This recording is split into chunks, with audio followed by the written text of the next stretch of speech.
dive into our first session for the day, RCN session. I would now like to start inviting our panelists to be led by the moderator for the session.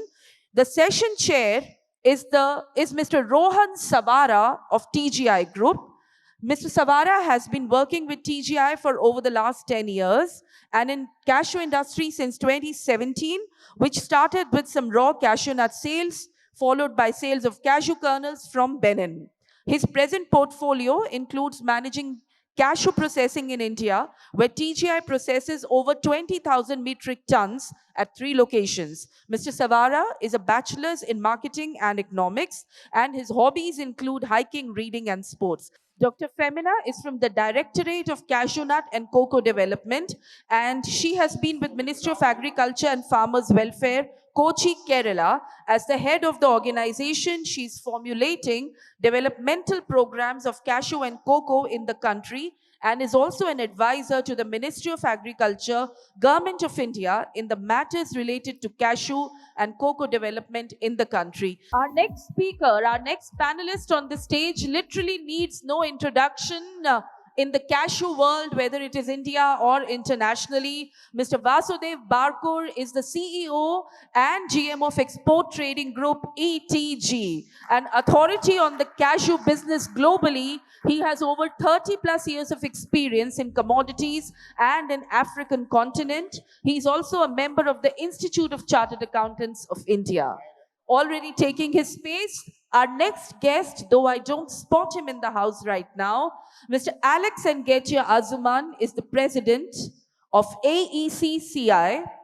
Mr. Assouman will join us on the stage as and when he walks in. Let me tell you that he's an elected president of the Association of Cashew Exporters of Ivory Coast and is a key figure in the cashew industry. Our next panelist this morning is going to be Mr. A.K. Rao from Sri Vijay Lakshmi Cashews, Bangalore. We already have Mr. Alex Assouman on the stage, inviting him up here.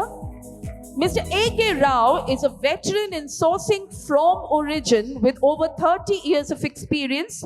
He has been instrumental in triggering KCMA to go for massive social initiative in the form of raising quality cashew seedlings, cumulative over 1 crore in the last 10 years or so. The two guests that are joining us online for this session, Mr. Alfred Francis of Cashewnut Board of Tanzania. He's been the Director General of the Cashewnut Board of Tanzania since 2019, a BSc in Agricultural General, an MSc in MBA in International Business. He has vast experience in private and government institutions for more than 15 years and worked as a senior officer in the Tea Board of Tanzania. Our next speaker joining us online for this session is Mr. Elidio Afonso Jose Bande, the Director General for Institute of Nuts of Mozambique, holding a degree in Rural Extension from Catholic University of Mozambique and a degree in Agronomy from the Catholic University of Mozambique. He would be sharing his thoughts with us online. Ladies and gentlemen, this is quite a comprehensive session, close to an hour and a half, and we will try and stick to the timelines here. As I invite all of you to settle down and as I leave this session in the hands of Rohan Savara, sir, I yet again remind you of the tool that is there to empower you and to enable you to make this a very engaging experience. Your tool is Slido. Kindly do scan that QR code, post your questions to the sessions chair, and I'm sure he will try to address as many as possible. Have a great session ahead, everyone. Over to Rohan Savara, sir. We're trying to make it as interactive as possible, and we have a very wide range of guests today. We'll be covering a little bit about the raw cashew nut season this year, along with more about contract performance and some insights into cashew growing here in India, as well as a little bit about the Tanzania and Mozambique crops. So to start with, I'd like to request Mr. Vasudev to come give us a little insight into the RCN season and how ETG has seen contract performance this year. Everyone had a wonderful season here, I believe, as you know, buyers, market went up like anything, and you know, this time probably shippers are saying, yes, we did not have a great year, and also there was a feel of shortage in the market. So before I touch the presentation which I am supposed to do, I will briefly touch the cashew season gone by, especially the West African one, and what we can probably hope for East Africa. I think I will try to cover in few lines. Uh, the season went very well, as I understand from Mr. Rao and many of uh, his colleagues in the industry. It's good. We are very happy as a cashew, conscious cashew fraternity member. We are happy that processors have been having bad time for a very long time, and at least this year it has turned otherwise, and it is a good sign, which must have allowed many of the players to strengthen their foothold, strengthen their stand in the market, and it's a good welcome change. But what really made this to happen? Because I know not long ago we were selling Burkina 46 at $900, and Burkina 46 eventually went up to 1500 level. Vaste Kamath, I think he's a big player in that, at around 1500 level. So phenomenal market rise for a $900 commodity to go up by $600 is substantial. In that context, what must have happened? The way we saw, number of things. I think prominent two line items, I should say. The feel of a short crop in many origins. This is something we also witnessed. That season started quite early and got over quite early. So especially if I look at Ghana production is not a great yardstick to predict a crop situation, because a lot of it comes from elsewhere. But even Ghana's original crop also much shorter. Then we saw the Burkina Faso, also we felt that it is quite short. Togo, despite of whatever has happened to increase the quantity of the cashew available in Togo, the Togo also, we saw we could not do anything much better than what we have been doing for previous years. Ivory Coast, maybe it had many components in it. One is the crop was not that much available for our normal flow of purchase. We generally do substantial volume in close to 50,000 tons. We could not touch even 20,000 tons, which made us to think that definitely there's a problem. And also, of course, this has made government to come up with some action plans to rather support the processors community of the country, which also further triggered. Benin is not a surprise, I believe. It is something known to many of us that Benin had published well in advance by way of decree that they are not going to allow the export from 2024 onwards, which was very clear. I believe some of us had played that it may be changing, or anticipate that it may be changing, but it did not happen now also. And I don't want to touch on anything which is gray here, which known to most of us. So all in all, Benin also triggered the feeling of short crop in West Africa. So I believe somewhere market sensed that, and for the last almost, I believe, 2 months, market started surging upwards. And of course, as we all know, it is the typical sentiment which comes into play. When we think market is going up, we think that it's going to touch the sky. When the market is going down, it is available, probably market cargo will be available for free. So this is a normal sentiment which basically contributes, which is one main reason, the short crop. As per our estimate, the overall shortage in West Africa in and around 500,000 to 600,000. This is our estimate. There is no reference to it. This is our estimate based on what we have seen. Guinea-Bissau, I will not touch much. We don't play much in Guinea-Bissau, but Guinea-Bissau had a normal crop. Now the other factor which may be covered by other presenters in the course of the day or maybe later, that while Benin was clear on its policy, I think Cote d'Ivoire came up with certain remedial actions from time to time, either not to allow the traders to buy or not to allow the exports beyond certain timeline. I believe this also caused some level of stress to the supply, and so is the market shot up. All in all, let us also be cautious that this is just a caution from as a responsible, cashew player. I'm saying, let us not overly go back the upsurge, because we have. Let us not forget 2018. We all seen and experienced 2018.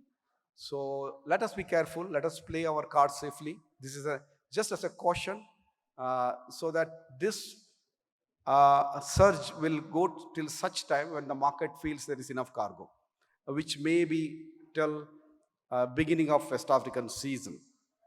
Having said that, I think we all need to be cautious. Just to comment 2 lines on East African season, the veteran experts are here.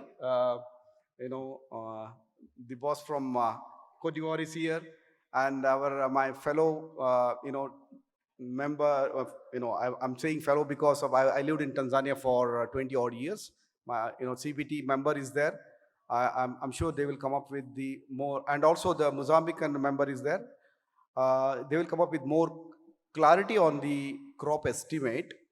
I feel Tanzania is going to have normal to good crop. This is what I feel. And Mozambican crop will be normal as always. In terms of where the market might begin with, it is anybody's guess. Definitely it will be beyond 1600. This is my feel. Okay, this is just a opinion I'm giving. We will wait and see what happens when we reach there. I may be totally proven wrong. So this is just an estimate, but it will not be less than. It will be definitely more than. This is my feel. Okay, so with this, I will go back to my presentation, which I'm supposed to cover. Okay, I'm trying to cover contract management, ways to improve the contract management, and the subject covered is what associations can do to improve the performance of contract management. I think that's the subject. I'll try to cover in my own way. I think a performance contract is not one-sided, it is two-sided. We often blame this side, blames the other side blames this side. But what we forget is our commitment when the market doesn't operate or doesn't behave the way we think it should behave. I think this is a normal problem with contract management. If both the parties think it is their obligation to perform a contract, I don't think we will ever have any dispute. If one of the parties try to behave differently, then there is an issue in the contract management. Reasons could be anything to anything, but I think we should be conscious to the fact that once we sign a contract, you should not look at profit or loss. I think this is a fundamental principle in which we should operate it. Then I think problems are less. Okay, so how you can improve the performance of a contract? This is just a pointers which is, we can add more, or we can probably some of the clauses people can have debate on. But the base thing is that you have to select your party right. If you want to sell to anybody or if you want to buy from anybody, you don't blame, the performance tomorrow, because there are so many sellers available in the market. There are so many buyers available in the market. When the season is there, when somebody has money, everybody wants to become a cashew trader. And also the cashew trader, I'm saying not in the origin, it is in the destination also. So everyone wants to become a cashew trader because he has money, he feels that's the best return job. So you need to select the party properly, supplier or customer. You have to select properly. Take references. This is one thing that, we just say that, okay, somebody promises, boss, just send me $1,000 a ton. I will supply you 2,000 tons. Just give me 20% advance. We think it's a simple operative because the person has come, you know him somewhere, you heard about him, and you get into the contract. Definitely, there are chances that they are going to go wrong when the market turns otherwise. So now market is normal. Nobody has an intention to default other than those people who are, fraud guys. I believe a normal person who has the intention to perform, he may behave differently when he is constrained. So we have to take references of the party and do a proper due diligence. If supposing I have to onboard a customer, ETG has to onboard a customer, we do follow a certain process. We don't onboard anybody and everybody. We do go by certain set principles. If somebody defaults once, we always try not to entertain that relationship forward. Just the fact that the reason for default could be any. But as a principle, I believe one has to follow certain level of discipline, then your chances of going right is high. So you need to do a proper due diligence, and also before onboarding a customer or a supplier, you can do your own KYC. I'm not, prescribing him here a very high level of KYC, a general level of KYC of whether indeed that company is theirs, indeed they are partners, indeed they don't have a insolvency history, and all this basic, due diligence and KYC you have to do before starting a commercial transaction with anybody. And clear and detailed contract. I think this is something known to all of us. I believe many of the standard contract has a very clear set of clauses which defines everything. I'm going to touch on that in the next slide. And effective communication, I think mostly telephonic communication can be problematic. Even WhatsApp communication may not hold good in a court of law. So I think communication has to be written, a proper written form. Then it has to be communicated properly. It has to be reconfirmed, and from time to time, you also give and take updates. I'm referring this for both the sides. There should be constant communication to ensure that nothing is going off the track. Then effective fulfillment. So once you commit a contract, unless there are reasons to say that certain things are not in your control, which we have seen in Africa. When you commit a timeline of shipment, shipping line don't call, or shipping line cancel the call. So then we communicate to the parties there, this is what has happened. You can refer, you can go to the website and see. It is not our problem, but we will try our best to ship at the earliest. Sometimes by mere simple communication you can avoid larger disputes. So if you have a clear policy of performing the contract in the best possible professional way, I don't think anybody will misunderstand you.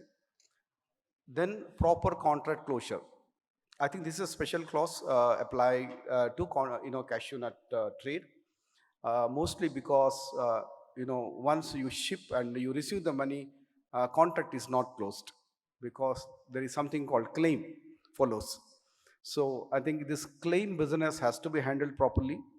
This is what we follow, that there could be some negotiation discussions because of number of principles applied on the closure, but there's always a way to nicely close it. I think we should be sincere enough to close the contract for its claims. Then the contract is closed. And supposing if you, this is my experience because we have met number of times some key stakeholders to set up a universally acceptable contract format and a body which can govern it. I think that has not happened. I think that's something I'll touch in the next slide. But if you have the intention to follow and practice the best practices, I'm sure the contract performance success rate is close to 100. This is what we are experiencing. So I don't blame anybody. It's, the mistakes happens from both the sides. This is what in nutshell, I want to say. Mistakes or even sometimes intentional mistakes. Now to the main point, how associations can cooperate to improve the contract management. So this is something many of the players, big players like Rahul, Kalbavi, Mr. Kamath Rao, and many others, and also the associations are aware that this is something we have been discussing for long, that we need a global body. I believe we are still very far to this because the way I understand even AICA, this is for the first time I'm coming and attending AICA conference, that within India, there are a number of state bodies. We still don't have a sort of national template to it. I believe there are still a lot of things to clear, iron out, bring that alignment and to build one body. In Vietnam, it is there. In Africa, it is mostly there. We know that in most of the countries, there is a national body for cashew management, whether it is CBT in Tanzania or in Kaju in Mozambique or in many such association in everywhere. So it is there, but globally we are not connected. Everyone lives in their own space. I believe that at some point of time we need to form a body for governing the cashew trade, raw cashew trade. So what it basically can cover, it can regulate how a contract can be performed. It can regulate means all the legal side of a contract performance can be covered in it, and we can standardize this contract format and standardize the definitions, because today there is no definition for quality. Though we say 50 lb, 52 lb or 48 lb, count, generally there is an alignment because count is physical, you can see it, but a quality is derivative of sampling. So that sampling, still there are rooms for error, substantial rooms for error, sometimes errors and sometimes intentional intentions. So it is still not standardized, I think, which needs to be standardized. At some point of time, industry has to come together to bring this on. I believe it is very essential. And how the trade should be conducted, how the trade terms should be there on the contract, how this trade flow. A transaction management has to be comprehensively covered in that, charter, so that people know once you sign a contract, probably you are a member of that particular body, you have a risk of elimination from the body, possibly will not be able to trade again. If that risk, if that fear, if that aspect is there, I'm sure people would behave better. It is not that people, it is just like a traffic discipline, right? Uh, I live in Dubai. In Dubai, people hardly take chance with the traffic rules because the compliance of law is very high. Probably it's not the same elsewhere. I'm just, throwing probably a kind of example. It's always important to define a problem and define a solution and put the stakeholders within it. So everyone is obliged to follow that. And I think my next points are always already covered, as I just mentioned. Everyone should be accountable and responsible for what they commit. I think that's a simple definition. I think that's what the body should do. How we can do it? Probably it's a larger discussion. We have our African fellow players here. Africa is phenomenal today for cashew trade, 3 million plus production, and still probably 80% is being exported. Substantial play is by Africa, and of course where it goes, mostly to India or Vietnam. So we need to come together. We need to talk somewhere seriously on this. I think people like Srivastava probably are the people who are bringing everyone together. I think we need to set that as an agenda for one particular such gathering, and it should be a serious discussion where everyone must, will have to take proper mandate from their respective back end, because everyone eventually, all the associations are somewhere connected to the government institutions. I believe they have to take that mandate, and then it can be probably discussed and taken forward. So That's it from my side. I think I've taken more time than I'm supposed to. With this, thank you. Thank you, panel. Thank you, everyone. And thank you for a patient listening. Thank you. Thank you. Very insightful. And I think key takeaway is that contract performance is a two-sided affair. I think in previous years, sellers were worried about buyers performing. And I think this year, buyers were worried about sellers performing. So very insightful.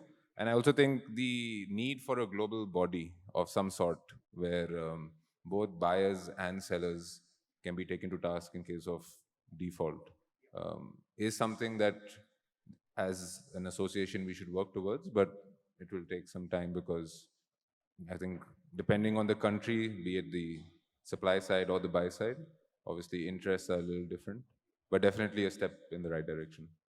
So thank you.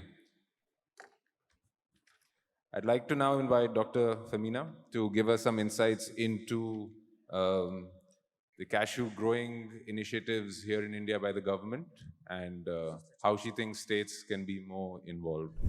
Thank you for giving me this opportunity to present here on behalf of the development programs which has been initiated by the government.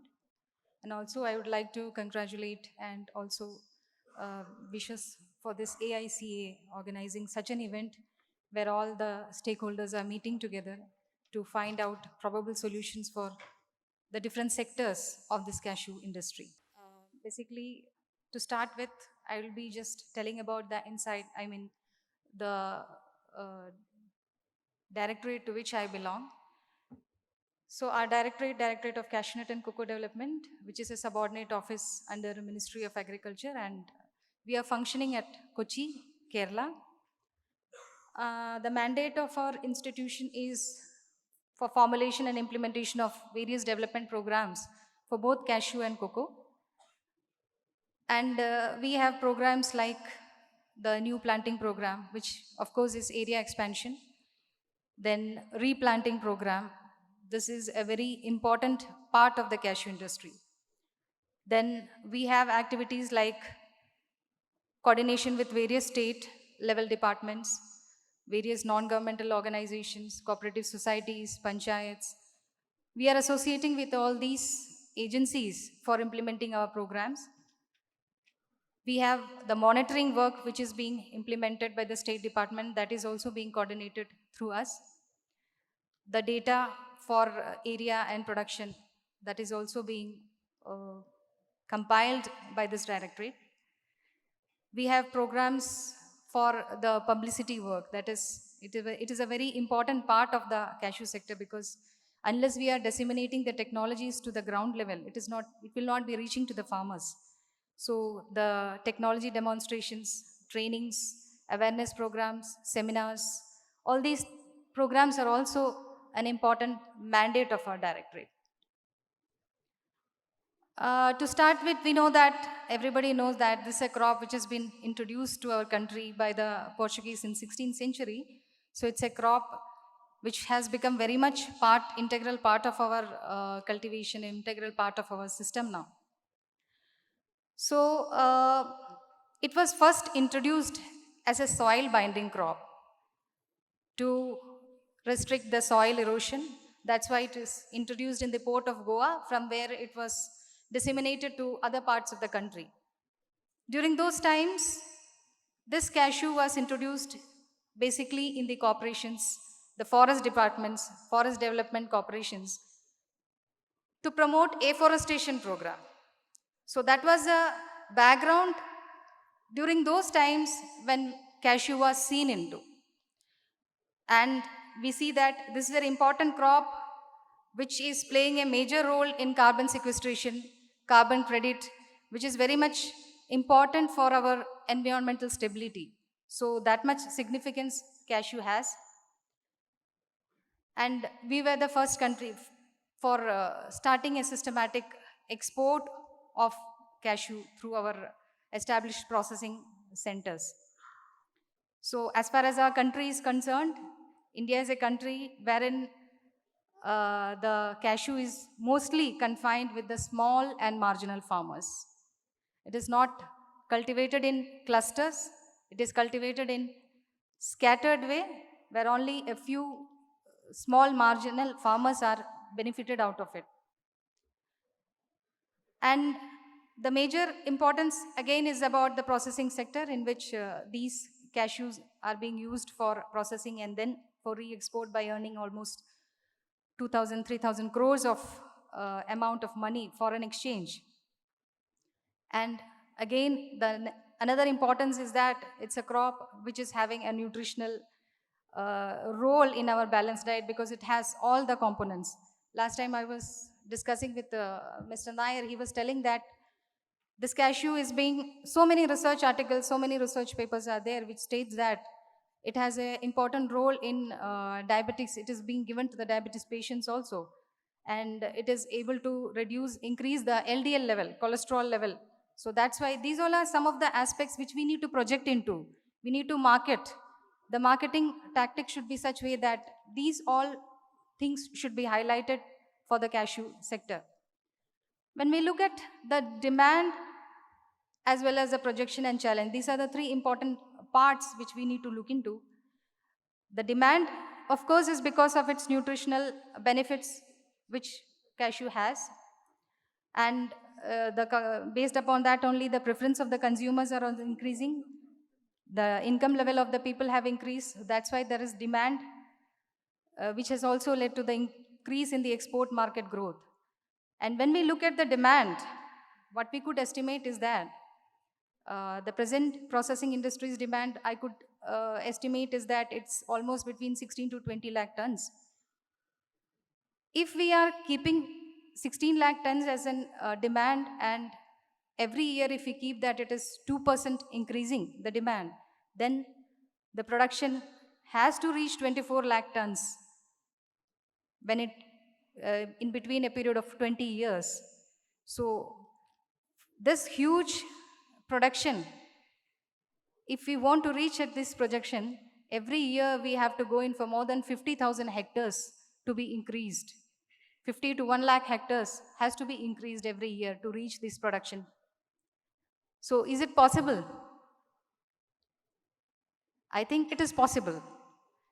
It should be the concerted effort of all the stakeholders together to bring to this level. And I think we have enough of technologies, we have very good varieties, we have potential land, we have different stakeholders, we have processors, we have different organizations. So where are we lacking that we need to think about? And the present challenge which we are facing is, of course, we know that, as I said, senile area.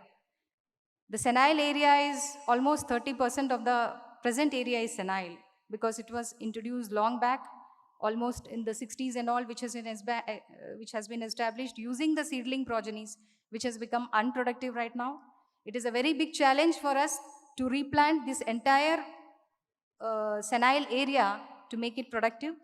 And also, again, the import scenario, we know that all other countries from where we were importing the products have now started their own processing centers. So it's again a challenge for us that we may not be able to get the raw materials after some time. So it is very important that we need to make a strategy so that we have to increase our production at any cost. So here I have just listed the three important products which are traded. There are so many things apart from that. The raw cashew nut, which is basically for the processing sector, and cashew kernel, cashew nut shell liquid. These are the three important items. Cashew nut RCN is again used for processing, further processing. CK, it's a product which is used in different sectors, like it is used for chocolate industries, confectionery, food, snacks, in the culinary sector. Nowadays, the major product which is being used is in the culinary sector, like it is used in almost all the cuisines. That's why the demand is also increasing. Even the beauty care products, the increase is increasing. And another important product is about cashew nut shell liquid. This is an important byproduct of the processing sector, and which is having a wide application in various chemical industries for friction, linings, paints, varnishes, etc. And one of the positive aspects is that the export of CNSL from our country is increasing. Though the export of CK is reducing, but CNSL export is increasing. Now we can have a just look view of the comparison of the global as well as the Indian scenario. Global is cultivated almost in 32 different countries, wherein we can see an area of almost 6.86 million hectares, production almost 3.85 million tons. The major contributing countries are Ivory Coast, Tanzania, Benin, all these countries. India presently is ranking second in its position, almost only 19% share when compared to the world production. In case of our country, it is being cultivated in almost 18-19 states with an area of 11.92 lakh hectares, the production coming to about 7.82 lakh tons. The productivity present is 766 kg per hectare, but I could see that many other states are also having the productivity of more than 1 tons per hectare. So it is not an impossible thing that our entire production, we can reach to this level. Why the production only in Maharashtra is to this range? That is more than 110 hectare. Maybe it's an organized phase of cultivation which is going on there, which is contributing to this particular sector. So it is possible to increase the production in other states also if we concentrate on the scientific technologies, the innovations which the scientific community has contributed in. So if all these sectors are, all these phases are together coming in line, definitely the production can be increased. The major states like Maharashtra, Kerala, Goa, Karnataka, the west coast and east coast areas are concentrating in this cashew sector. So this is a very boring part of my presentation, that is history of the development initiatives. It's very boring to listen to history, but I kept this slide because it has a significance in our today's achievement, that's why. So as I said, the development initiatives of this cashew sector has been taken place in 1960s. So it was initiated during the 4th plan period itself, wherein the forest departments were given the role to conserve the forest, to increase the afforestation, to increase the, reduce the soil erosion and all. So at that time, the seedling were distributed. I mean, there was no knowledge about any planting, other sort of planting material which can have an impact on the cashew sector. So initially the seedlings were the material which was provided to this sector, I mean the corporations, and they were planting it. And in the 6th, after the 6th plan, in the 7th and 8th plan only, it was known that this particular crop is having a potential because it had shown a demand in the European market. So after that only, the government took an initiative that, yes, this can be cultivated on a commercial basis and we should invest into it. So then World Bank funded project had also come, in which different states were roped into. But even at that time also, the initial source of the planting material was seedling. So seedling, you know that cashew is a crop which is cross-pollinated. And if a seedling is being used for the planting material, definitely it will not be productive in future. So the productivity was very less. So after the 8th plan, government started initiatives for All India Coordinated Research Project. Through that research project, various breeding programs were taken place by the research institutions. Very high yielding varieties were developed. The softwood grafting came into existence, which was a revolution to change the face of this cashew sector. After that only, all these initiatives were taken place. From 8th, 9th and 10th plan on, the softwood grafting or the clonal revolution took place. And then the seedlings were banned after that. The entire ban on the seedlings was done. And then we could see that many initiatives, like almost 70 crores of amount of money was invested into this research. And the seedling, almost 4 lakh hectares area were covered for area expansion and all. So all these initiatives had led to the significance of this present achievement wherein we are now. And in 2005 only, Mission for Integrated Development, which is a holistic approach for the development of the cashew sector, was initiated. You know that since cashew is a perennial crop, to breed a variety itself takes a lot of time, because we have to first find out the science material, and then we have to look into the performance of that variety. It has to go into for multi-location trials, and after so many years of hard work only a particular variety is being released. That is one of the constraint of a perennial crop. But in spite of that, we are happy, we are proud that many varieties have been released so far, which has the potential to produce the productivity, to increase the productivity.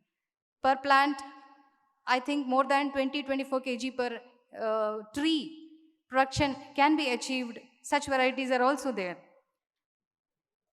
So this is again a global production scenario. As I said, 19% share is only in case of our country, and the major other shareholders are Ivory Coast and other following countries. Again, this is the export and import scenario where we can see clearly that there is a decrease in the export. Almost when we look into the 60% decrease for the past 10 years, we could see. And similarly, there is an increase in the import of almost 34% in terms of quantity and both in terms of value. And in case of CNSL, we can see there is an increasing trend in the export, which is again a potential thing for us to look into. Our major destinations of export are UAE, Japan, Netherlands and all, where again it is standing on the second position after Vietnam. This is the trend of decline in export. Like in the year 2013-14, we can see that more than 1 lakh ton was exported, and now it has reached to a level where it almost 44,000 is only being exported. So this is again analysis part which was done, in which we can see that there is a disproportionate balance between the export and the import. The spread or the trade, in which we can see that it is decreasing, the spread is decreasing, the margin, the profit margin is decreasing. So this is one of the reason why our export are decreasing. Probable reasons which we could see that, again, it's because of the spread only. When we are importing the product and again re-exporting, there is a very disappropriate balance between each other, which leads to a decrease in export. And similarly, because of that, more of the product is being diverted into the domestic market. Our domestic consumption is also increasing. The processing sectors are also facing issues because of the labor charge, low level of mechanizations, and even because of low level of domestic production. These all are some of the probable reasons which we could understand because of the decrease in domestic export. And here, there's a comparison where we can see that major consumption is in India. That is 33% of the consumption is being done in our country. That's the first position we are now holding in consumption. So I think we all have become very healthy after eating lots and lots of cashew nut in our country. So again, this is the trend in our domestic consumption. You can see that it's increasing constantly by almost 4.58%. Coming to the processing sector, this is a data which I do have, and I want it to be updated from your side right now. We could feel that almost 3,940 processing sector industries are there, which has a capacity of 16, I think it is more than 16 lakh, almost 20 lakh tons it might be, the processing sectors. And what we could understand is that it was a report earlier by the CEP-CI in which they were telling that the processing cost of the industry is very high in our country. I think the processors might agree to it.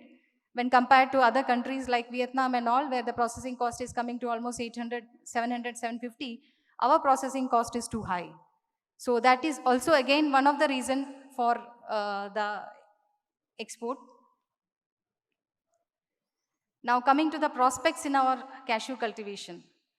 So as I said, it is giving livelihood opportunity to millions of our small and marginal farmers. So they are depending upon it for the cashew sector. And in the processing sector, we know that 95% of the women folk are working.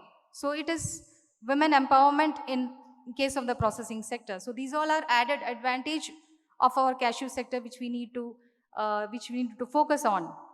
And basically, this is grown in our poor and degraded as well as in marginal soils, which is being used by the farmers. And we know that our Indian cashew is having a premium market in the global level because of its quality, because of its taste. So that is again an important aspect which is related to our cashew sector. We have a suitable climatic condition all over country. We have technologies to increase the production. We have strong processing sector with us. We have potential areas with us. More than 40 high-yielding varieties are available in our country. We have model accredited nurseries. So, with all these prospects with us, where are we lacking then?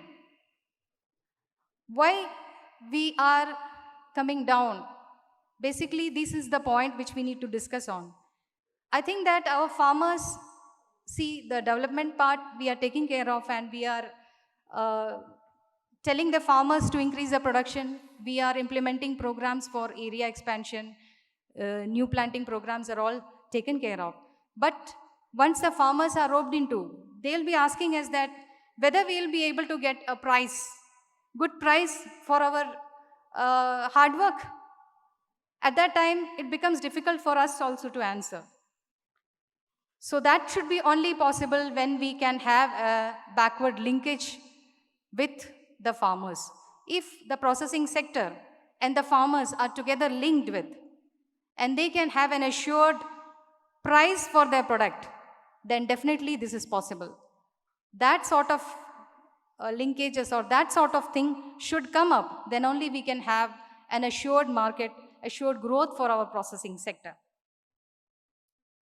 So these are now I'm coming into the development programs which the government of India is now doing, as we are doing Mission for Integrated Development of Horticulture, in which the main programs components are establishment of new plantation, that is area expansion program.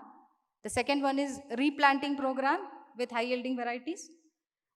Third is the frontline demonstration program, in which we are demonstrating various technologies which has been developed through various research institutions, research organizations. Then publicity programs like awareness programs, transfer of technology, then trainings, seminars and all.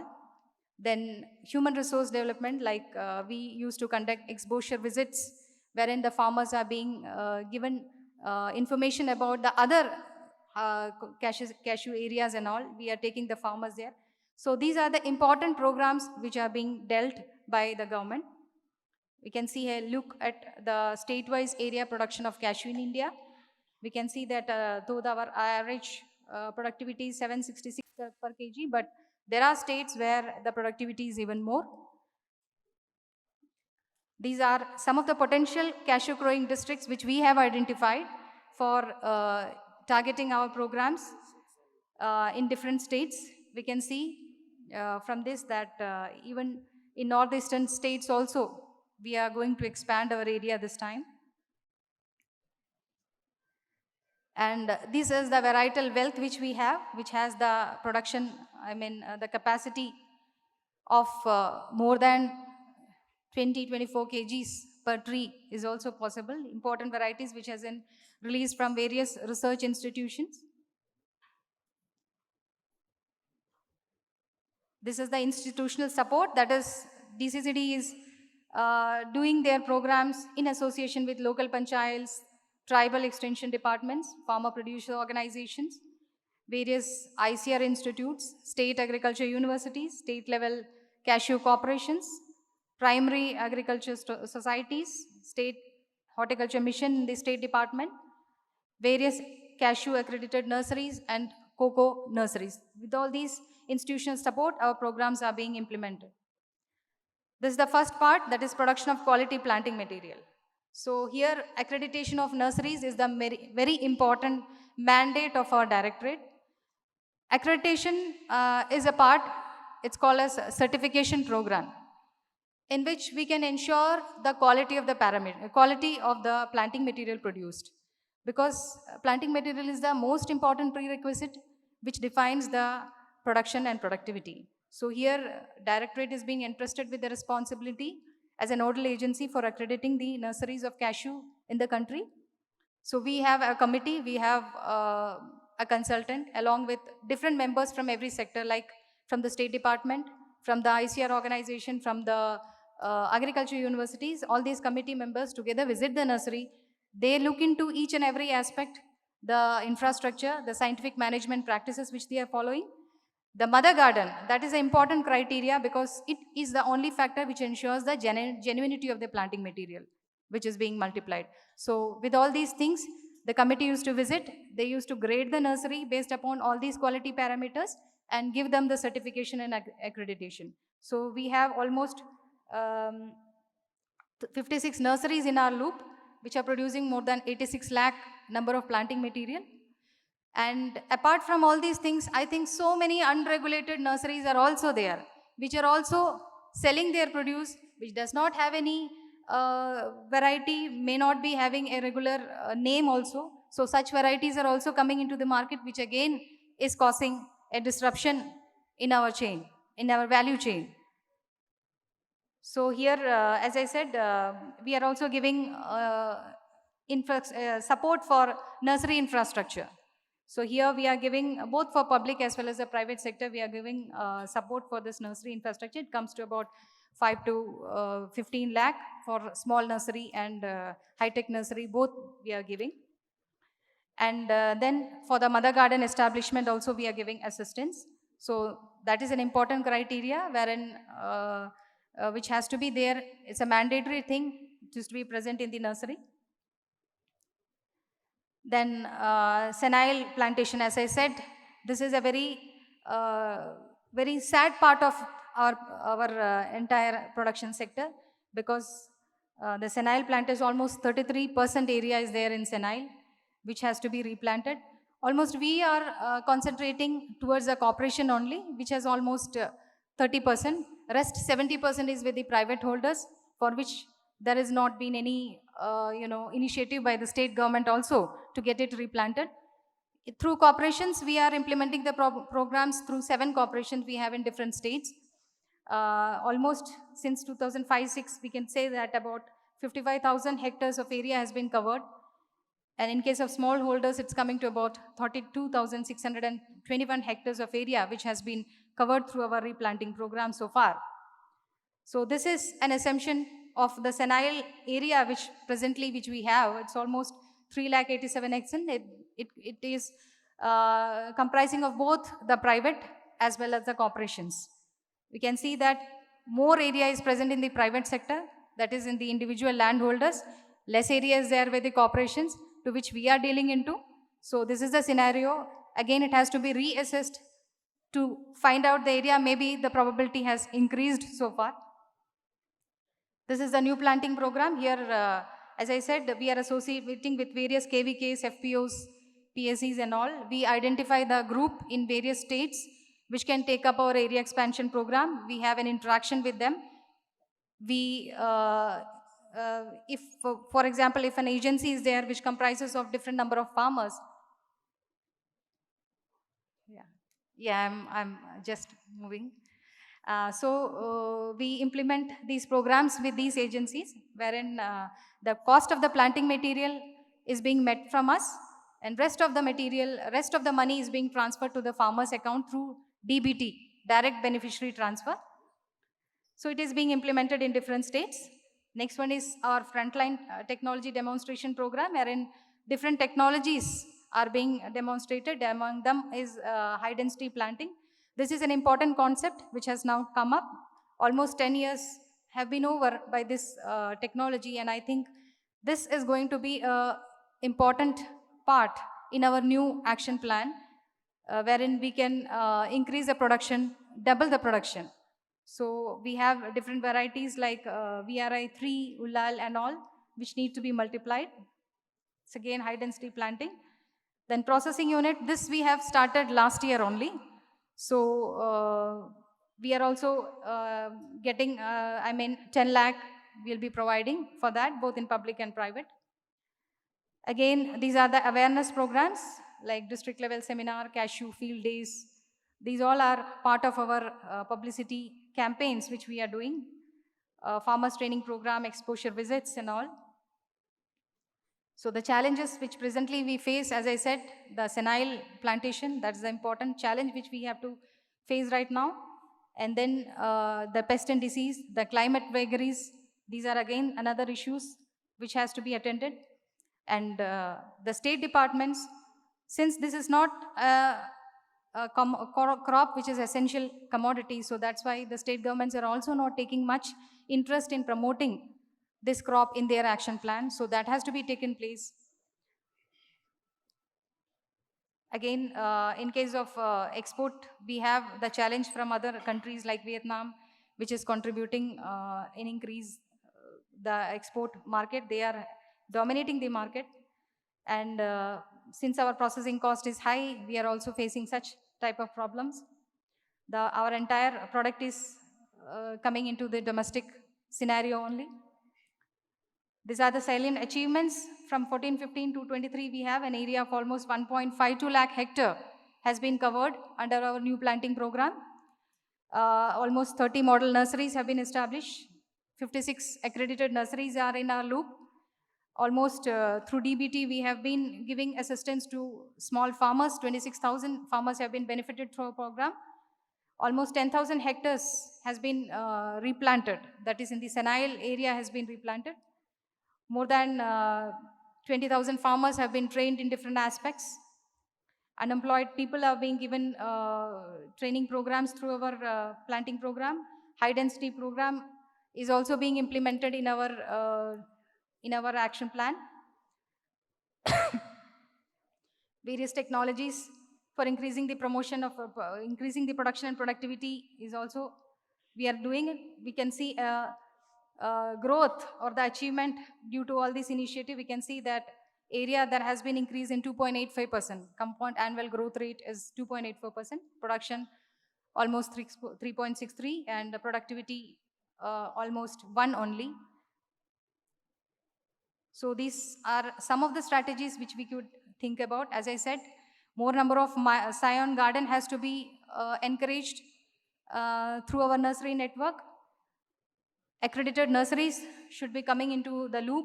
Massive area expansion program which has to be taken care of in association with all the stakeholders, the state departments, the state organizations also should come up. The senile plantations has to be replanted at a larger pace. Then the quality planting material that should only be purchased from accredited nurseries. That is an important point. Even if the state department is taking any initiative, they have to purchase the planting materials only through the accredited nurseries. The technology dissemination part has to be also taken care of. The research and development institutions should also coordinate frequently about the climatic vagaries, and they should also come up with good varieties which are resilient and climate resilient varieties. The processing sector also need to be strengthened by giving incentives from the commerce department. Mechanization has to be there in our sector so that the efficiency is increased. We can also have a diversified view of our value added products like different salted, roasted and other nut. These are all the prospects or the strategies which we can think about for increasing our cashew sector as a whole. Thank you once again for giving me this opportunity to present you. Very insightful. I think key takeaway for me at least is the fact that India's demand for raw cashew nut is going to reach 24 lakh ton. We're at around 15 to 16 lakh tons right now. And we have someone else on the panel who's a huge believer that we need to increase cultivation and of raw cashew nut. And in terms of exports, we have a great session in the second half today on how kernel exports can be revived. You're right that it's been dipping every year. Now we'll head over to Ivory Coast for a presentation by Mr. Alex, who's the director of AEC-CI. As we all know, Cote d'Ivoire is the largest exporter of raw cashewnut. We're going to get some insights into how this season has been and how AEC-CI believes there's room for increased participation and partnerships. Je ne serai pas long. I'm not going to be long. Je m'efforcerai de dire le maximum concernant la filière anacarde.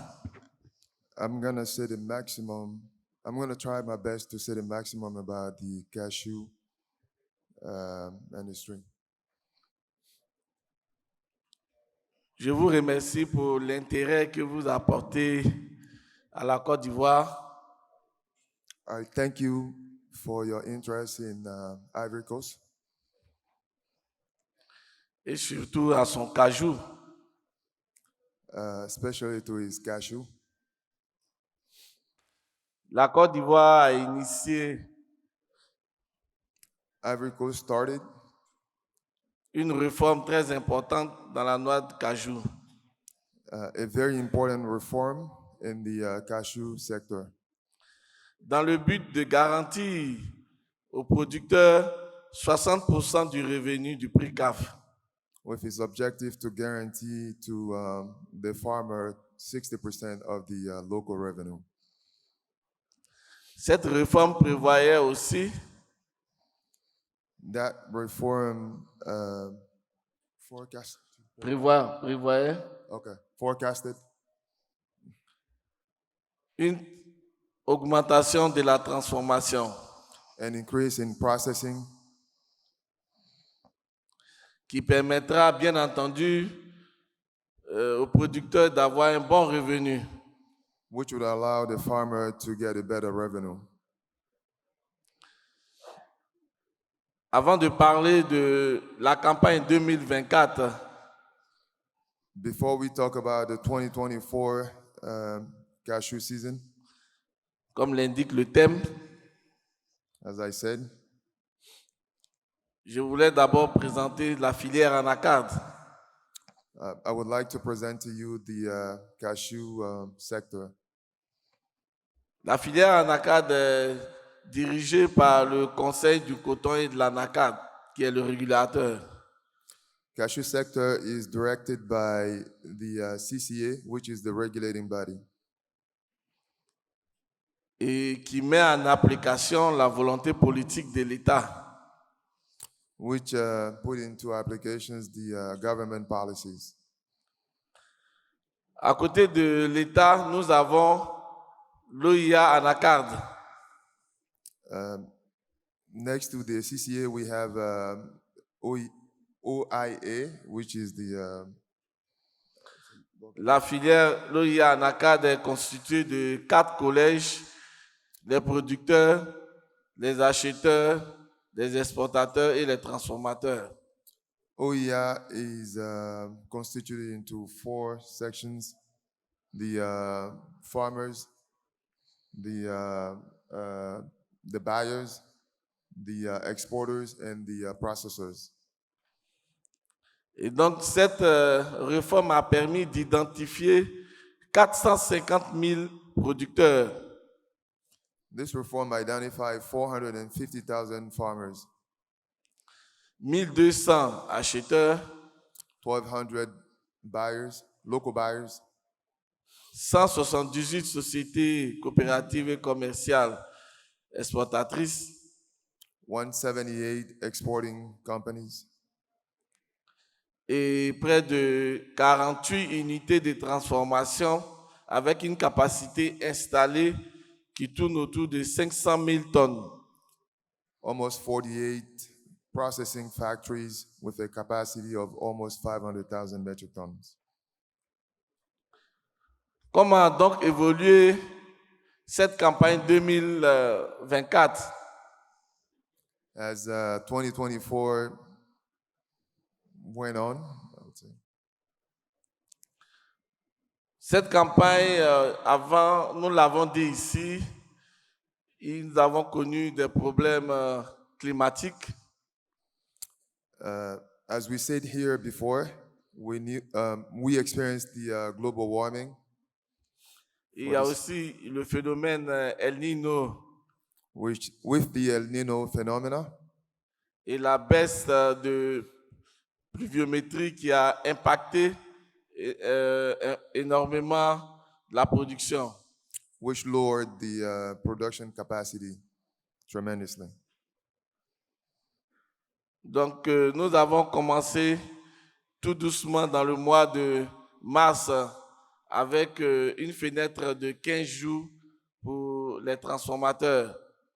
We slowly started in March with a 15 days window for processors, Ce qui leur permettra de s'approvisionner. which allowed them to source.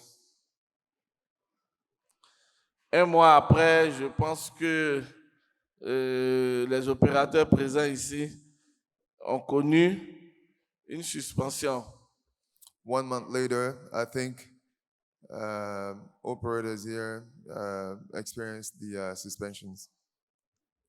Et cette suspension était due au manque, je veux dire, à la non-compétition de nos membres.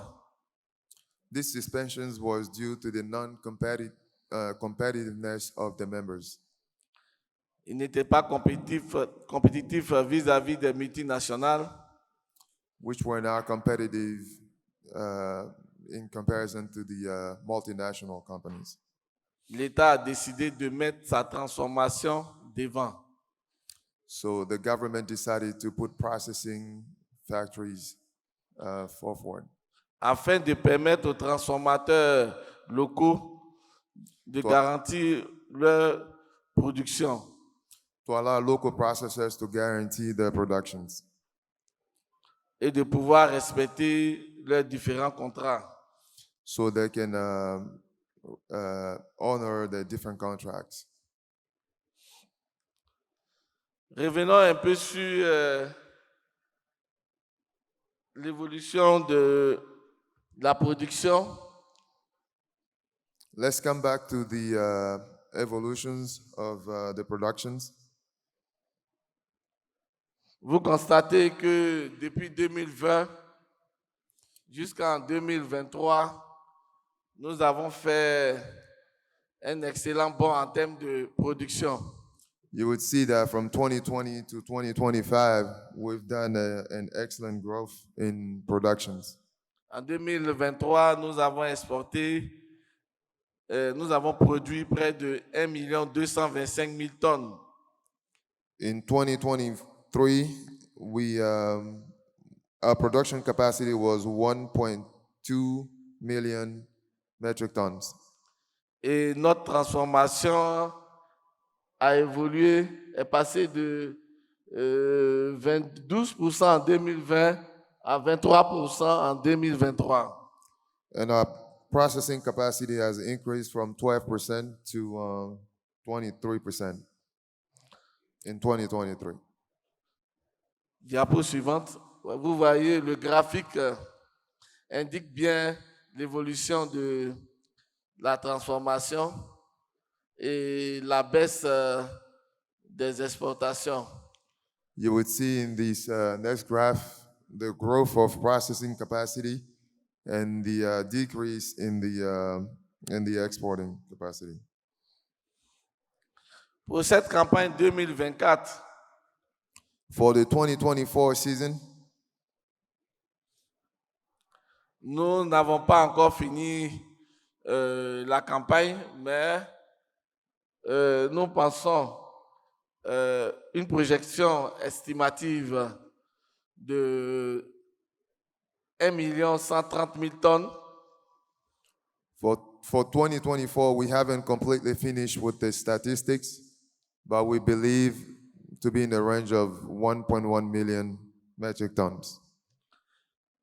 Avec près de 650 000 tonnes qui seront exportées. With 650,000 metric tons that would be exported. C'est vrai que ça va nous faire 24% de moins. It's true that that would be 24% lower than the previous capacity. Mais vous verrez qu'au niveau de la transformation, nous serons à près de 380 000 tonnes. You would see that with the processing capacity has increased to about 380,000 metric tons, Environ un taux de 46%. which is 46% increase. Cela démontre l'importance de la transformation locale en Côte d'Ivoire. Which shows the importance of the local processing in Ivory Coast. Et l'État y met les moyens. And the government is putting means to increase that capacity. C'est pour cela, en termes de qualité, That's why in terms of quality, l'État travaille en parfaite harmonie the government is working in harmony avec le Fonds interprofessionnel pour la recherche et le conseil agricole, FICA, with FIRCA, the different institutions, le CNRA pour avoir des plans améliorés qui vont tourner autour de 1500 kg à l'hectare. with CNRA, which will come up with 1,500, right? 1500 kg à l'hectare. 1,500 kilograms per hectare. Et l'ANADER pour l'encadrement technique et le renforcement des capacités des producteurs. And ANADA will contribute to the reinforcing the capacity of the farmers. Tout cela pour permettre aux producteurs d'avoir un prix rémunérateur. All of these will allow the farmers to have a better revenue. Il faut comprendre que l'industrie locale se veut désormais responsable. We need to understand that local industry wants to be responsible. Responsable dans sa commercialisation, They want to be responsible in its commercialization process et dans sa transformation. and the processing as well. Tout ceci pour dire que l'intérêt du producteur est au centre du développement de la filière anacarde en Côte d'Ivoire. All of this is to show that the interest of the farmer is in the center of reflections in Ivory Coast. C'est pourquoi l'État met et crée des mesures incitatives à la transformation pour permettre aux producteurs d'accroître son revenu. So that's why government is putting in place policies to allow the farmers to get revenue. Il est vrai que nous allons continuer à exporter, It is true that we will continue to export, mais continuer nos activités en tant qu'exportateurs et acheteurs étrangers, continue as exporting and buyers cashew, tout en mettant l'intérêt du producteur en avant. in putting forward the interest of the farmers. Et pour nous, AEC, And for us in AEC, un partenariat entre l'AEC et l'AICA visant à soutenir les politiques et améliorer la qualité pourront renforcer cette commercialisation. a partnership between AEC and AICA aiming to support the policy of increasing the quality of the productions En termes d'apport du millimètre et des instruments de qualité. in terms of supplying humidity meters and quality instruments. Un partenariat entre bien entendu, un partenariat financier A financial partnership avec AICA with AICA pour aider certaines coopératives d'achat to help some of the buying cooperatives ou pour lever des fonds to à un faible taux. so they can actually have access to funds with very low interest. Tout ceci pour favoriser l'exportation de la noix de cajou. So that would help with the exporting of raw cashewnut. Enfin, l'adoption d'un accord cadre de partenariat entre l'AEC et l'AICA pour l'harmonisation et la sécurisation des exportations de noix de cajou. And an adoption of a MOU between AEC and AICA to ensure the regulations and the safety of the international trades of cashew nuts. Je dirais que l'Inde et la Côte d'Ivoire I would say that India and Ivory Coast restent et demeurent des partenaires stratégiques dans l'industrie mondiale de l'anacarde. remain strategic partners in the industry of cashew. Et le revenu du producteur doit être pour nous, c'est-à-dire l'Inde et la Côte d'Ivoire, And the le revenu du producteur the revenue of the farmer remains doit être pour nous, Côte d'Ivoire, Inde, should remain for us in Ivory Coast une mesure de stabilité pour la commercialisation. a stability measure for commercializations. Je vous remercie. Thank you so much. Thank you, sir, for some insights into the growth in the cashew crop in Ivory Coast. I think Indian processors depend a lot on the Ivorian crop, so it gives us some comfort and definitely some very valid inputs for collaboration between processors, AICA, and obviously Ivory Coast. I'd now like to invite Mr. Alfred Francis. He's the Director General of the Cashewnut Board of Tanzania. He's joining us on Zoom to give us a quick update into how the RCN season is poised to be this year. I know it's going to be of interest to a lot of processors here in India. Over to you, sir. Good morning, everyone. I'm glad to be part of this meeting, and thank you to AICA for inviting me to participate in this meeting. And I'd like to apologize for not being able to attend due to reasons which I could not control. First of all, I would like to congratulate All Indian Cashew Association for organizing this very important meeting. Congratulations so much. To start with, I'll talk about the projection of the crop for the coming season, which has been the main interest of the buyers, and the organizers told me that that be the main subject matter for today. I don't have a presentation, but I'll speak slowly so that everyone will understand what I'm talking about. This year,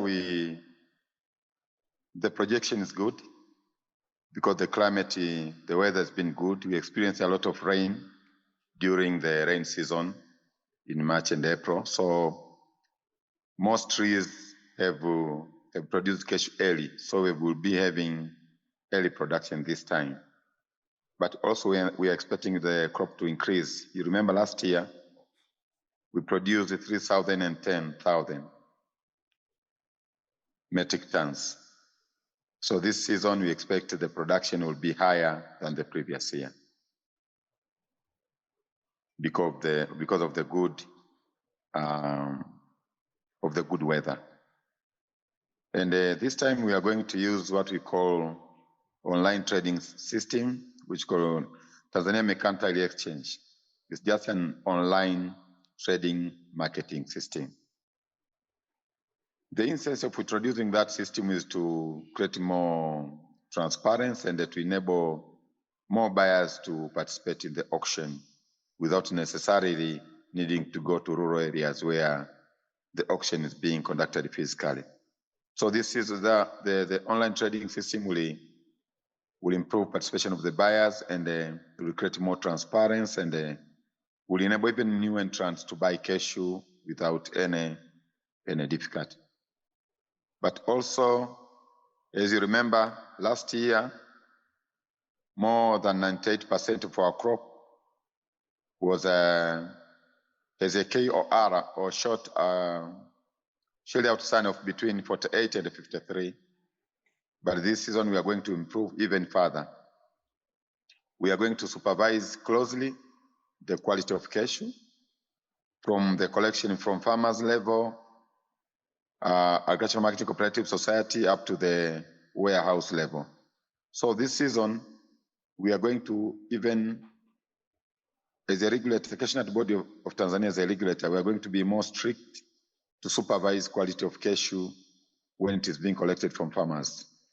Our intention is to ensure that buyers who are coming to buy cashew, they get cashew based on the catalog. Catalog is the paper which is issued to buyers where they bid based on that paper. So we want buyers to get cashew as per description in the catalog on quantity and the quality. So we are going to supervise very closely on the cashew quality and the quantity to ensure that buyers who are coming to buy cashew in Tanzania, they are getting value for their money. So I'd like to encourage all buyers from India and all over the country, all over the world who want to come to Tanzania to buy cashew. I want to assure you that anyone, even a new entrant, can come to Tanzania and can buy cashew. Our system is very transparent. We use, as you know, we use warehouse receipt regulatory system, whereby we collect cashew in the warehouse and the buyers buy cashew, which is done in the warehouse. So we are going to have a more open marketing system, and we are going to support new entrants who want to buy cashew from Tanzania. As our colleagues have said, now we have a focus of increasing production. We are planning to increase production. Our target is to reach 1 million by 2030. We're going to increase production to 130. So we've got various initiatives. I've heard from a presenter from India. We're almost having similar arrangement, like giving planting materials for new planting, doing top working for those older trees which production has decreased, but also providing new varieties which are more productive and which are more resistant to disease. Because recently we've developed a variety which is resistant to blight. So now our main intention is to distribute that new planting material which is resistant to blight. And also, like India now, we are discouraging using of seeds. Normally, we want people to use grafted seeding material so that we get quality plants in the coming year. Also, in the part of processing, we are not behind as compared to other countries. We want to increase processing in the country. We give a commendable effort done to Ivory Coast. Congratulations so much to Ivory Coast for the effort and the initiative they've done, which has produced good results in the processing. So we are planning also to increase processing, at least by 2030. We want to be processing all our cashew. But that one will go slowly. It's not an overnight activity. Now we are developing industrial park, where we want to establish various industries in one area in order to enable investors to get land easily. But also it will be easy for us to supervise if people will be working together in that industrial park. In brief, that's all I wanted to talk about. But generally speaking, the weather is good, and we are hoping to have a higher production in this coming season. And we are planning, according to our plans, the auction will start in mid-October. If everything goes well, in mid-October, we'll start the auction. Because this month, on the 22nd and the 23rd, we'll be having the national stakeholders meeting, which will put all the arrangement for the coming season. So we are expecting to start the selling of cashew in mid-October. I think those are the important information I want to share with you, but unless otherwise people like me to clarify more on any other area, I'm still around for about 1 hour to come. So anything, if you need much clarification, I'll be able to clarify more. Thank you.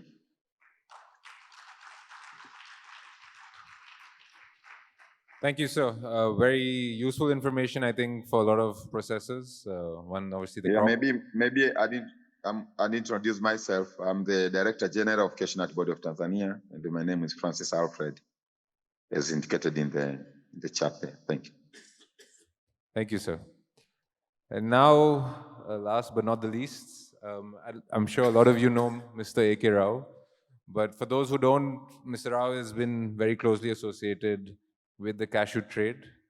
And he's going to give us some personal insights into what he believes the need of the hour is. And this is practical insights coming from his experience.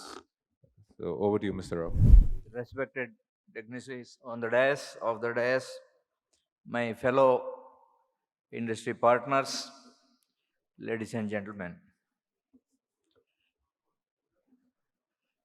First of all, I take this opportunity to congratulate the founders of AICA. This was supposed to be formed long back, at least 15 years back. If you have formed this one, it would have been far better today, our industrial status. So I congratulate the president and all the members and all the supporters for forming this AICA. My presentation before you is a surprise here because I was not in the panel of speakers here. But yesterday, after hearing the inaugural speech, I made some comment with the organizers, and they told me that I have to take some time in this session. There is a reason also for that, because I am in this cashew industry or cashew activities in the last 45 years from my childhood. I planted the cashew, grown cashew, and even my school days sold cashew, and out of that we survived our life also.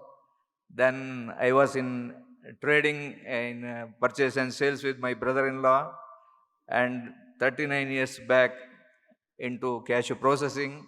And in processing also, I myself, even though I was a double graduate at that time, I myself made each and every process of the industry, from drying, boiling, borma, grading, everything, and even marketing. So my brother-in-law was the partner who guided me in such a way. And all these years, almost all the cashew conferences, except one or two, international or national, I participated. And I was observing all the deliberations in that, and I had my own views for developing cashew production in India to match the cashew processing capacity. But I was always behind the screen. But I was thinking that one day, or today or tomorrow, one day I have to express my views with my partners in service in the industry. But sitting like that, I already became the senior citizen, so I boldly took the chance yesterday. I spoke with Srivasav, and I told that if I sit like that behind, then I may not get a chance to express my views here with my friends in this industry. So I don't have any special preparations. Whatever I would like to express my thoughts with you is all from my practical views. And I was traveling in the cashew growing area, especially in Africa and Indonesia, East and West Africa. From the last 25 years, 1999 I started. So I was observing all the developments in those areas. When I first landed in Ivory Coast, 1999, the crop of that country was 60,000 tons. Now you imagine the crop volume of Ivory Coast. And continuously doing some activity there, because not only for my own purchase, my own process, I was acting as an agent also for supplying materials to some of the parts of, some of the states of our India, mainly in Bangalore. And I was observing continuously that all these African countries, they were continuously growing their productions.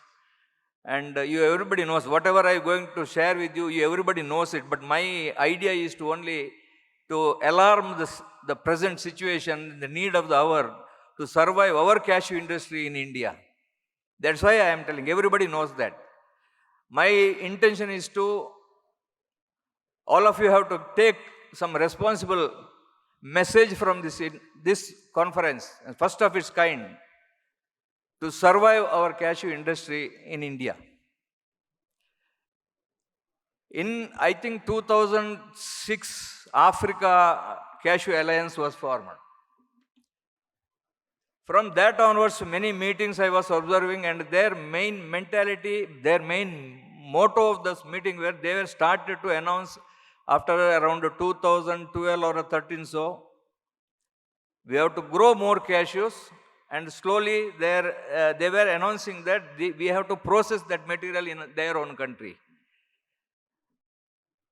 Because of seeing all these things, I thought myself in our area, and with the assistance during our Karnataka Cashew Manufacturers Association Golden Jubilee year, when the AICA president, Rahul Kamath was the president of that year, we initiated some program with Sri Pejavara Math, Sri Kshetra Dharmasthala Gramina Abhivrudhi Yojana, SKDRDP, and KCMA and Vijayalakshmi Foundation headed by me.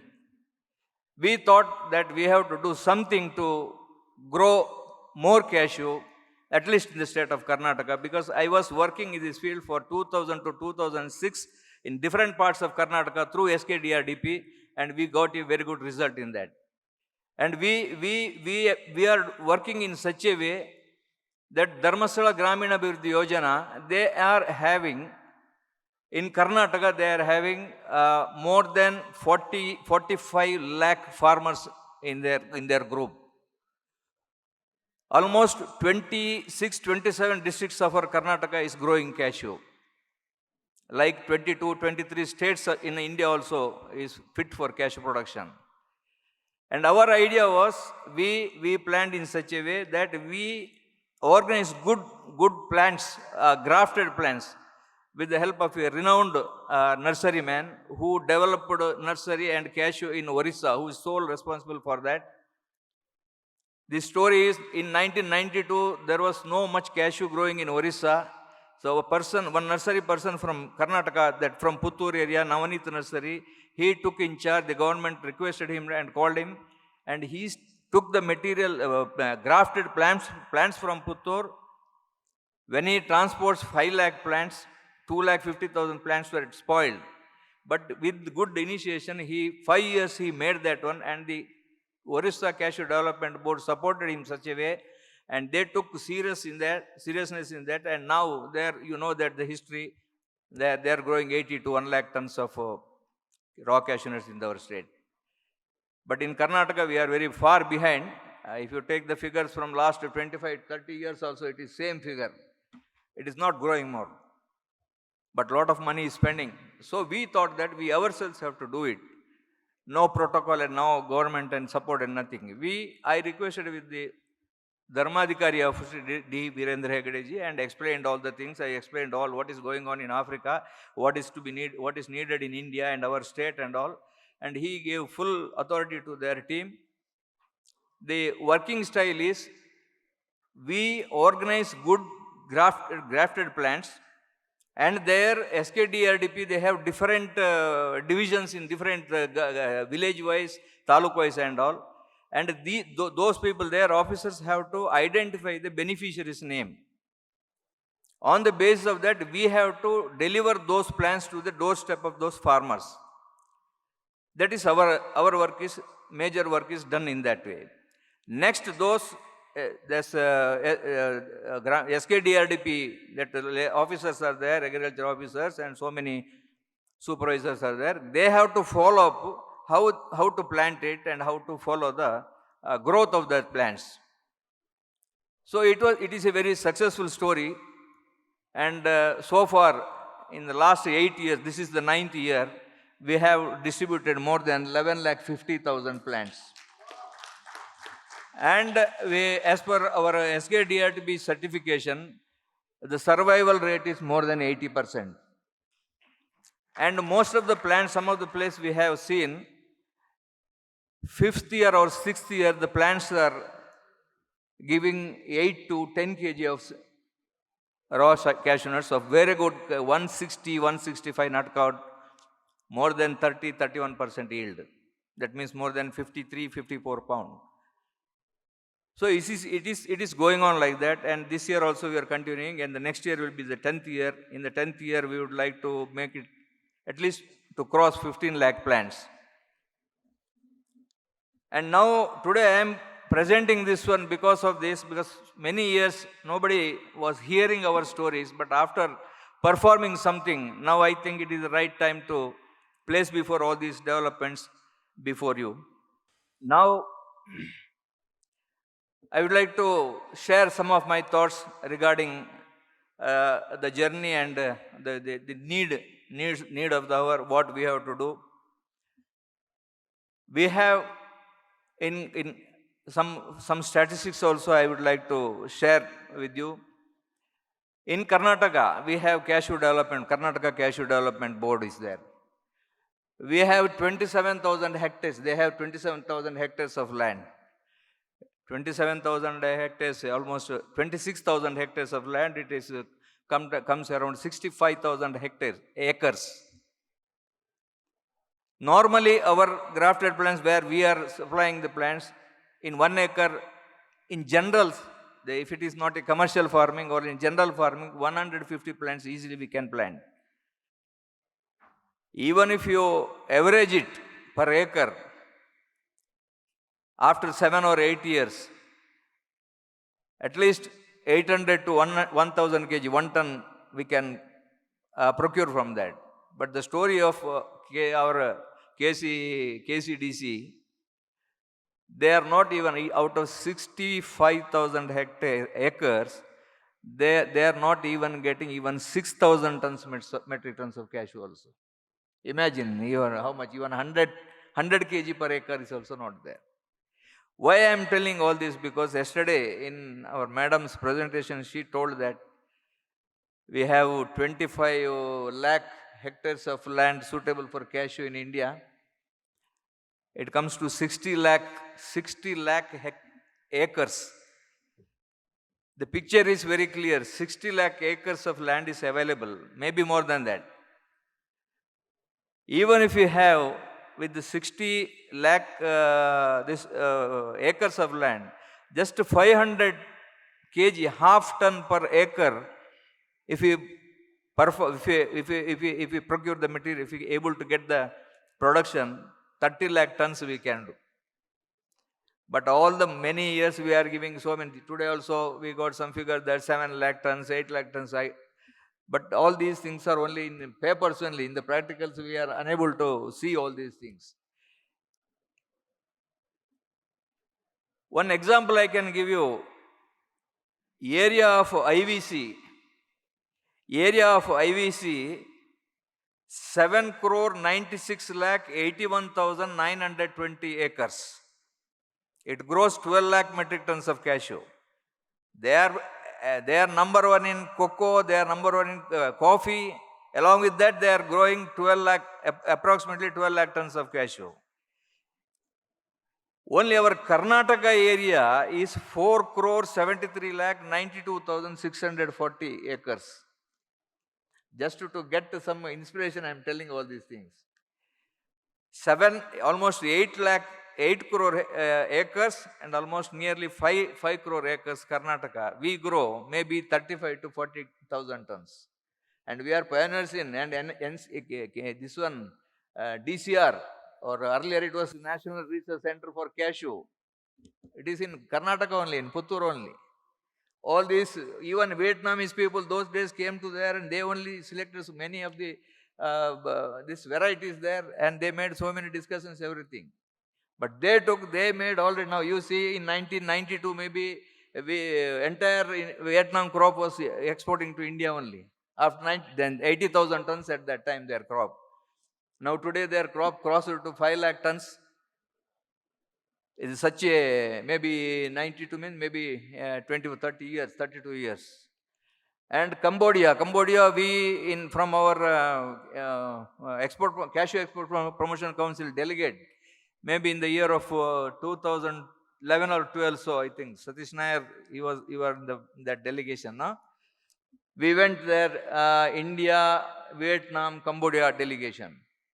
At that time, Cambodia, the embassy called us, and they called their embassy people, and they requested us that you come forward to take the land on lease basis, please develop cashew here and all. But we could not do anything at that time. It is just 15 years back story I am telling. But in the last 15 years, see the growth of their cashew cultivation in Cambodia, and shortly they will going to become number 2 or maybe number 1 in the near future. Why I am telling this, we are also capable of doing more than that. Once again, we can regain our stand first in the world, crop cashew growing, the raw cashewnut position, as well as production also, because we were very, for the long period, we are heading the top position in cashew kernel export and cashew kernel manufacturing, everything. But what is going on now is, the very sad part is, all over India, we are all more concentrating on processing units, new mechanization, everything. It is very good for that. I am very happy with that. But the thing is, where it will go if we are sleeping like this, where when we started in 1985, it was a seasonal industry. 3 months, 4 months industry only. Then there was only limited number of finger countable industries were running those days. But now it gone up to this stage. Throughout the year we are running the business, and so much activities are going on. It is going a big industry, and it is giving a lot of taxes also to the government exchequer and everything. But my request is, my appeal to all of us, the stakeholders of this industry, to spare something for the growth of cashew, raw cashew nut, that sample plantations, and to increase our cashew production. Because see, one thing is very sure, Indian consumption of cashew kernel itself is 350,000 tons, and 50,000 tons we are exporting. Any moment we can increase that. For 4 lakh tons itself, we need more than 18 lakh tons. So we have to be self-sufficient ourselves. So in this direction, we need to be work for a long, very in the war fighting level. Otherwise, again, we may have to go for the good old seasonal industry for this our cashew activities. So I request everybody, those who have participated here, and especially I would like to express the mechanization, the growth, the way fast, and more innovations they're talking here, everywhere they're talking. And we will be able to do even 50 lakh tons of raw cashew nut comes to India also. Now we are prepared.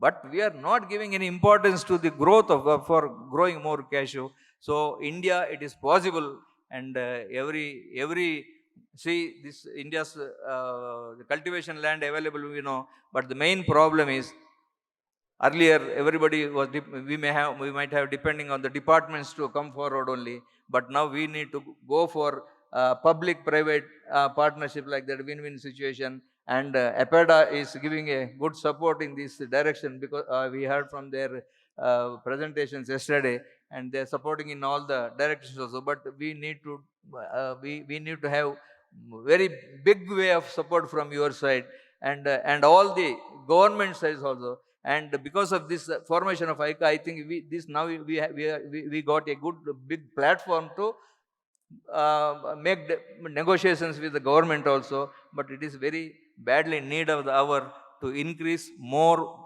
plantations, and we to become at least self-sufficient for 6 months productions of our country. So this is the thing, and we have more to talk. We can continuously talking. We can talk very so many other things also. So with this, I would like to conclude my speech and thanking the organizers for giving me a chance for this. And I request all the stakeholders of industry to generously donate and participate with the growth of this cultivation, and make a good path for our next generation to continue this industry. Finally, Jai Kingnut Cashew, Jai Cashew Kisan, Jai Cashew Processors, Jai Cashew Consumers. Thank you and all. Thank you, sir, for a very passionate and insightful session. Well done. Thank you, everyone, for your time today, and thank you to the panel.